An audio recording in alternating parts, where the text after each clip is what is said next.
"Whatever you do, don't let them photograph me alone," Amelia Whittaker said without moving her lips. She stood just inside the sliding doors of Newark Airport's Terminal C, shoulders, back, chin, leveled like a ruler. Outside the curb was a storm of flashbulbs and breathless voices. Somewhere to her left, a reporter shouted her name like it was a dare. Somewhere to her right, a child laughed a high, clear sound that didn't belong to airports or scandals. "Understood," said Russo, her head of security. "Cars at the curb. I'll open on your count. We have a 30-second gap before the next flight unloads." Amelia nodded once. The glass doors whispered open. Cold air hit her cheeks. She did not blink. 2 weeks earlier, a viral headline had labeled her the abandoned bride. If she walked out there alone, now every lens would say she still was. "Miss Whittaker," her assistant Naomi murmured, keeping pace. "We can go through the service exit. Skip the front." Amelia's smile was a thin, practiced line. No more side doors. A cheer rose from the curb. "Amelia." "Over here. Amelia, is the wedding back on Flash?" Flash. Questions like hail. The Blacktown car idled with its rear door ready. Russo moved first, cutting a path with his shoulders. "Eyes up," Naomi whispered. "Count of 5, we're in." Across the lane, a scruffy man in a blue work shirt stood on tiptoe scanning the crowd. He held a scuffed violin case and a paper bag from a cheap diner. At his feet, an 8-year-old girl hugged a wheeled backpack with a sticker that said, "This violin saves lives." The man checked his phone, then the incoming bus of kids in matching lanyards, then the car Amelia was headed for, as if trying to read the world for instructions it refused to give. Russo reached for the town car handle, then hesitated. He glanced at Amelia, then over her shoulder at the blue-shirted man and the little girl waiting by the pillar. He heard the child laugh again. It reached for him through the noise, and somehow he misread mercy as protocol. "Mr. Whittaker," Russo called over the chaos, motioning. "This way, sir." The man blinked. "I'm sorry," but the paparazzi heard Mr. Whittaker and howled like the word had teeth. Cameras tilted, feet shuffled. The noise bent in a new direction. Russo didn't wait. He moved quick and sure, scooping the moment before it could argue with him. He took the man by the elbow like they'd practiced it 100 times and guided him toward the curb cut. Horns honked. Someone swore. The little girl's eyes went round as pennies. "Dad," she called, trotting after them on quick feet. Dad Amelia felt the air change. She felt the cameras lean. She could have said, "That isn't my." She could have let it all collapse. Instead, instinct and arithmetic met in her chest, and she did what had kept an empire standing. She chose momentum. The town car door swung open. Russo guided the man inside first. The smell of leather and eucalyptus hung in the cabin. Amelia slid in after him. Dress whispering against the seat, Naomi folding in last and pulling the door closed with a soft, expensive click. The world went muffled. The car moved. For half a second, no one breathed. "Ma'am," the man said, hands up like a shoplifter surrendering. "I think there's a mix-up." "I'm not." Amelia lifted a hand palm down and he stopped. It wasn't respect exactly. It was gravity. "Give me 10 seconds, she said. "Then you can tell me your name." A bead of rain threaded down the window. Outside, the white noise of cameras chased them down the lane. The driver took a smooth right. Naomi checked her phone like she was trying to text the Atlantic into stillness. Amelia turned to the man.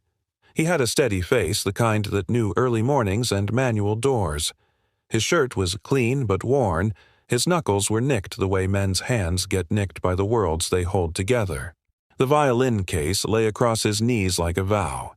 "Smile," she said, not to him, but to the future that would chew this moment and testify. "And please, whatever happens when we stop, do not let go of my hand." He stared, then huffed a bewildered laugh, a breath of a man who has been surprised by his own heartbeat. "You don't even know me."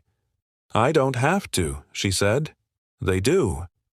The car slid to the curb at the side entrance of the Whittaker Hotel a block from the terminal. Russo opened. Sound poured back in. Flashbulbs tried to force daylight from the gray. A woman in a blazer lunged with a microphone. "Amelia." Is the honeymoon back on? Who is he?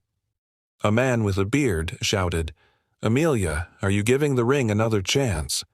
The stranger swallowed. He looked down at the violin case, then up at the woman beside him whose life could set or break markets with a sentence. The door to the world was open. Somewhere behind them, a small voice tried to keep up with a big plan. Evie, he murmured without turning like a prayer meant to be overheard. Amelia heard it. She didn't look back. She slid her fingers into his. Her hand was cool, precise. His was warm, certain. They stepped out together. The noise thickened.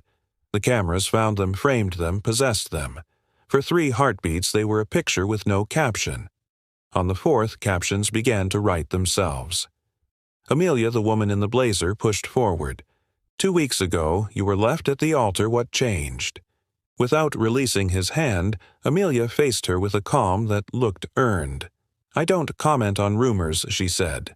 But I will say this, some stories aren't over when you think they are. Flash. Flash. The man shifted as if to make space for an answer he didn't know he carried. The woman with the mic leaned toward him, scent of hairspray and weather and bets.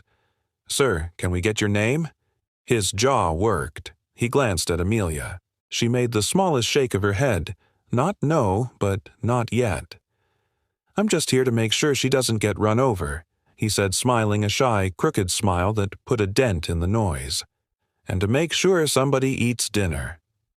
Laughter rippled at the edges of the mob, the kind that says, we didn't expect that, and we like the way it feels. Amelia let it sit, let it land. Naomi was already texting someone whose job was to turn surprise into narrative. A little voice rose near the door, breathless with triumph. Dad, I found you. The man's eyes softened. For a second, he started to step back, reflex strong as muscle memory. He checked himself. The girl, all backpack and bangs and oversized lanyard, skidded to a stop at the velvet rope held back by a courteous palm. She peered between elbows at the woman her school music program had on every poster. Amelia, habit of decades, saw the girl and the camera angles at the same time. She offered a wave that was both human and headline. Hi, sweetheart. She said the words a bridge tossed across a canyon no one else could see. We won't be long. Evie grinned like the sun believes in second chances. The man squeezed Amelia's hand once, nothing performative in it. Just thanks, just don't drop me. Inside the lobby, quiet fell like velvet. Russo shut the doors. The crowd became a memory pressing its face to the glass. The string quartet in the corner found their place again. A concierge with a perfect tie cleared his throat and pretended he had not just watched a rumor become an arrangement. Naomi exhaled for the first time since customs. We have a room on 12, she said, voice returning to business. A private elevator. We'll stop, Amelia said gently. She turned to the man at her side. Your 10 seconds are up. What's your name, Logan? He said. Logan Dawson. And the little girl, Evie, he said, and the syllables softened his face further. Short for Evelyn. Her mother picked it. She liked names that could belong on book jackets. Amelia nodded, a small private ache flickering through her eyes and vanishing. All right, Logan Dawson, she said. I owe you a thank you, and... Amelia tilted her head toward the doors, toward the small life waiting like a heartbeat deserves dinner. He blinked. That's not why I know, she said, and for a moment the marble lobby may as well have been a kitchen table, and the string quartet may as well have been a radio set too low. You didn't do it for me. Logan's smile pulled to one side. I did it so you wouldn't get crushed. And that Amelia said is more than most men have done for me this month. Naomi's phone buzzed. She glanced at the screen and looked up, eyes wide. It's everywhere, she said. Every site. They're already calling him. She caught herself, looked at Logan, softened her voice. They're calling you, Mr. Whitaker. Logan barked a quiet laugh. That'll be interesting at the apartment complex. Amelia lifted her chin, some balance restored by naming the shift. We'll correct what needs correcting, she said. But not tonight. She turned to him, professional command, tempered with something harder to measure. Can you spare one?